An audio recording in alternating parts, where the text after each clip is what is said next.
Hey everyone, in this video we will see how to fix no DP signal from your device on Dell monitor. DisplayPort cable, source and input fix.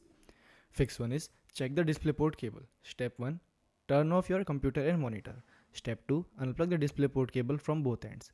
Step 3, check the cable for damage or bent pins. Step 4, plug the cable back in firmly until it clicks into place. Step 5, turn the monitor and computer back on. Second fix is select the correct input source. Steps are press the monitor menu or input button. Then open the input source menu. Then select DisplayPort. Confirm the selection and wait a few seconds. Third fix is restart the monitor and computer. Turn off the monitor, then shut down the computer completely. Unplug the monitor cable for 30 seconds. Then reconnect power and turn the monitor on. Start the computer and check for display. Fourth fix is change the DisplayPort version setting. Open the Dell Monitor OSD menu, then go to Display or Input setting. Find DisplayPort version, then switch between DP 1.1 and DP 1.2 and 1.4.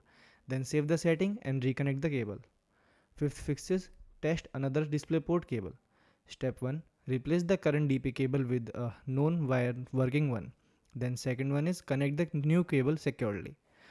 Then check whether the monitor detects the signal. Thanks for watching.